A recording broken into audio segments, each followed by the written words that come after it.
party that holds no cards has suddenly found one to play, the fear card. Democrats are now warning that President Trump is going to disappear you.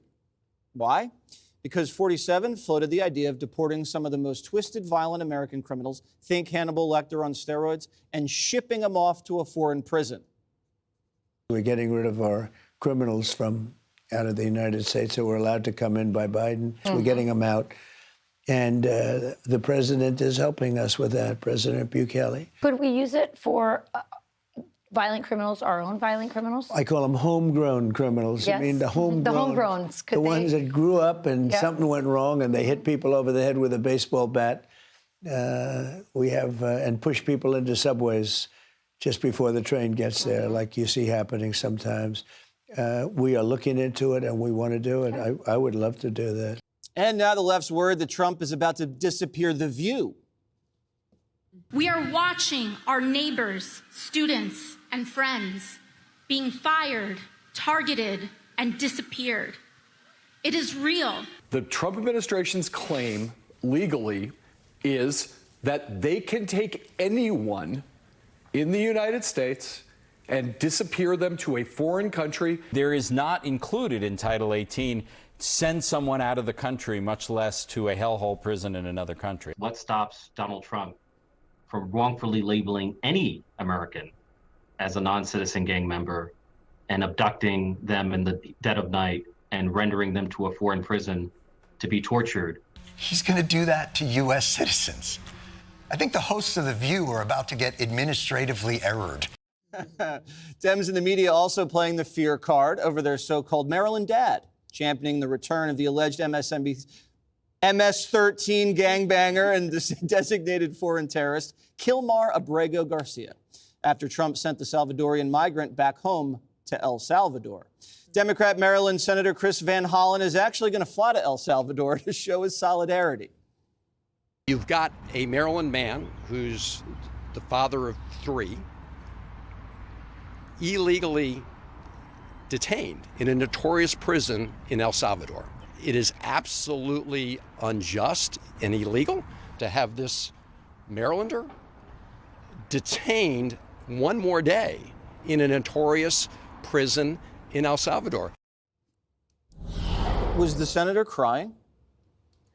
I don't think so. I think his voice was breaking, but I'm not sure. It's going through puberty. Maybe. I mean, it happens goes for a while. Obviously, the rule of law is important. I don't know whether the president was joking about homegrown. I think it might behoove them to maybe clarify. He said it more than once, but it kind of reminds me of the third term talk. So I'm not exactly sure.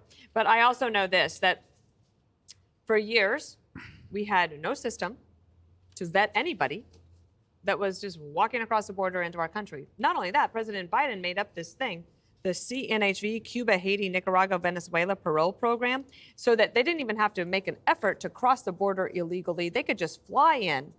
And now we have to vet all of them to get them out.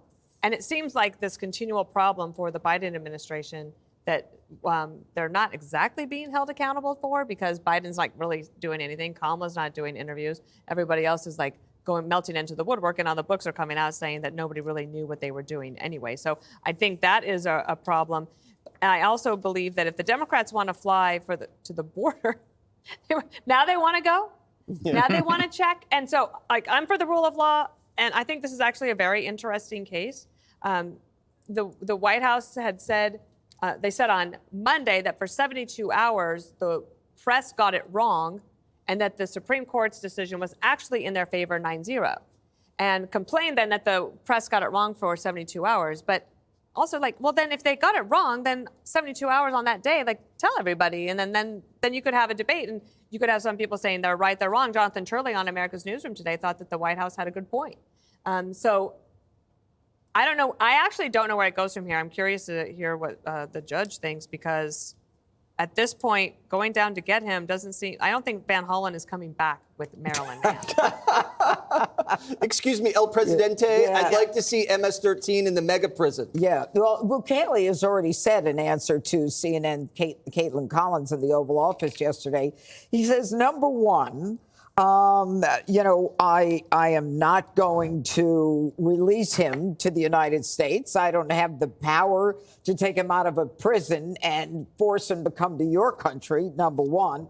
And number two, I don't want to release this gang member out of my prison and put him in my country that I've turned from one of the most violent countries and the murder capital of the world. I'm not going to allow him to go out and kill my people, which is a real commentary on this. Look, this is very simple. 2 courts have ruled that this guy is an MS-13 gang member. He has been deported as a result of a hearing and an appeal by an immigration court. He came here not as a member of, not through any asylum claim. He didn't come through a port of entry. He was a got-away. He didn't come in as a protected status person. He is a got-away who decided to come into this country. He's been here for 11 years.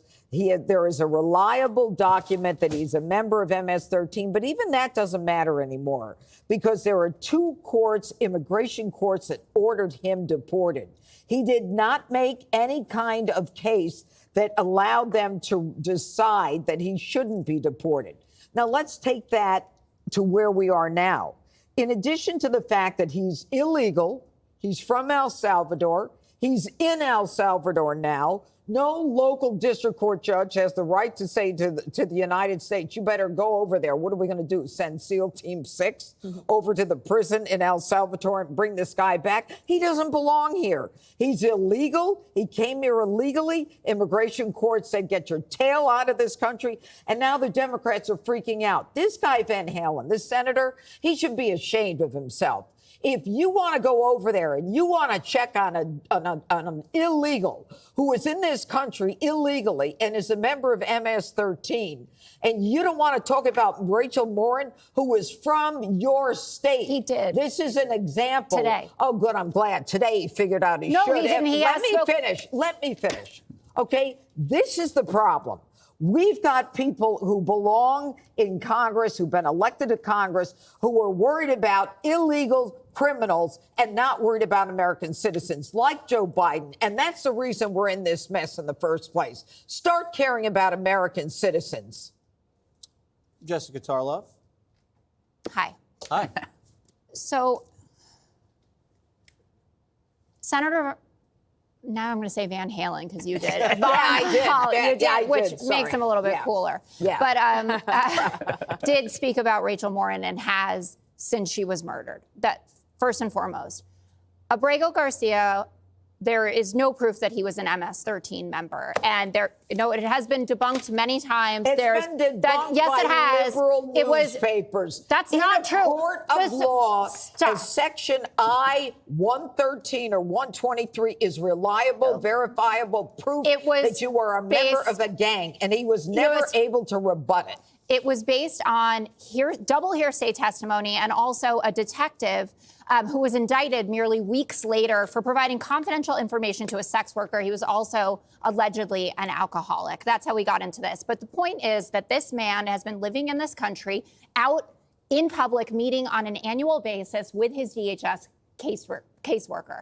He goes in once a year. He talks to them. They know where he works. He's an on-the-books worker. This is not somebody who is a gangbanger. This is not somebody who has committed any other crime besides being here in this country. And he came here also based on credible threat of being murdered by a gang at home who was threatening his entire family.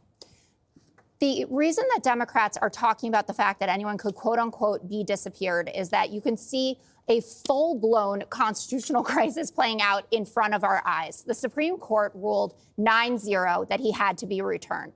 President Bukhari is lying when he says that he can't get him back. We know that he can return people because he returned people from the original shipment. There were women that were sent there, and he said, oh, no, you shouldn't be here. And there were some Venezuelans that he didn't want. He said, okay, you shouldn't be here, and he shipped them on back. They think that it's funny. Getting that hot mic moment where Donald Trump and the El Salvadorian president are talking, they're kind of loitering around at the front of the Oval Office, where they're joking about, like, oh, wouldn't it be great if you could take our homegrown ones? You cannot legally send Americans to an El Salvadorian prison camp, no matter what they have done. Senator Kennedy was on our air earlier this afternoon with Sandra and John and said as much. Okay. One more thing to say. actually multiple more things to say. But what is most important is that under the Alien Enemies Act, you deserve due process. And that's what the Supreme Court ruled. And if you go back to World War II, when we were invoking this same act, that people who were here undocumented from Japan, from Germany, from Italy, were allowed to go into a court where they could argue that they weren't a danger to this nation. Abrego Garcia was not afforded that right to come into court and to argue as to why he should not be deported. And it is not the same thing to deport someone to their home country as to send them to a prison. Well, then, you know that. First of all, the 9-0 decision by the Supreme Court held that the judge was wrong to think that she or he could enjoin the whole nation and dictate to a president international policy. Facilitate his return. No. The facilitation, as the Attorney General herself said, was that if they decide to return him, no judge can tell the president you have to go into another country and pull a citizen of that country and bring him back here when he's illegal here in the first place. All right. Greg, is this a constitutional crisis? You know what's funny? I don't care. I honestly don't care. Do you not? I bet the viewers at home feel this narrative at work. What is strange about this story? What is the strange thing about this story? The majority of Americans favor deportation of illegals, especially those who are criminals, but they favor deportation of illegal. The last, 8 days, 7 days, has been around about one person. Yep. One person. I don't even know his name. I don't care. I don't care. If he's here illegal, he's got to go. We are not responsible for the faulty process that allowed him to be here before. Is he a terrorist? Is he not a terrorist? I don't care. Let me give you an analogy. This will be good for you because you like sports. You walk down to your box seats. There's somebody sitting in your seat. And you go, why is this guy sitting in my seat? And they go, well, he's not supposed to be there. But you know, he's a family man. He's got a job. It's like, yeah, but that's not on me. That's my seat. Don't you have a process for having him leave that seat? Yes, we do. Can he go back to his seat? Why doesn't he go back to his seat? It's not my concern where that seat is. He's got to go. Yes, but did you know he's been trying really hard to be a good citizen? He's really quiet. He's not making. No, you don't understand. He's got to go. Now, we knew that this process wouldn't be easy. Yeah. It was really easy for Democrats to open the floodgates and be seen as the heroes. Look how compassionate we are. It's always going to be harder to send them back. And you're going to be treated like a villain every single step of the way because adults fix the problems that children's cause. And sometimes the adults have to do big stuff to fix the big problems that were caused by Democrats, who are, in this case, are the children. As for this, why are they talking about this disappear fear? It's because the bat signal went up. Last week it was chaos. Now it's disappear fear. You put it on the mountain of imaginary concerns, along with paper straws, the climate apocalypse, Russian collusion, white supremacy, Musk is a Nazi. This is what I mean when you can feel the narrative. You can feel it. You go like, oh, now I understand this. This whole thing, this guy is nothing more than a tool that is being used to subvert the needs and concerns of the American public. This is why they're latching onto it. You mentioned how the deportation, in a way, has the same issues as the invasion.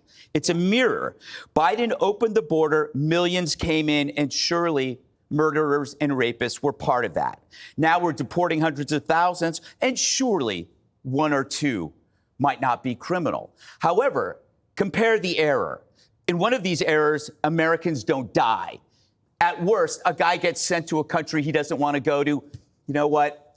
I can live with that. Into a prison camp, not just out into the wild. Look, I'm sorry, Jessica. I understand your concern, but I refuse to care about one person who's an illegal alien when the mental shelf space that I have is now reserved for victims of crime, which I've been talking about for years. This manufactured narrative, family man, father of three, coming from the media who with the same intensity talked about having children was bad for the climate, are now telling us that when you have children, you are now a pillar of the community. If that guy was a white American citizen, they would just call him a MAGA extremist. But he's an illegal alien and he has kids, and now he's the spirit of the community. He's a good guy. Yeah, but in addition to that, there are 2 courts that ruled he had his due process. Yeah. No one, I don't care about any of that. 60 Minutes found that 75% of the people who have been sent to that prison do not have a criminal record here. Have not. Yes, 60 Minutes went over and interviewed them? Yeah, actually they did, and they actually spoke to the lawyers involved in these cases. 60 Minutes said the laptop Talk to any defense attorney. Hey, Sean Hannity here. Hey, click here to subscribe to Fox News YouTube page and catch our hottest interviews and most compelling analysis. You will not get it anywhere else.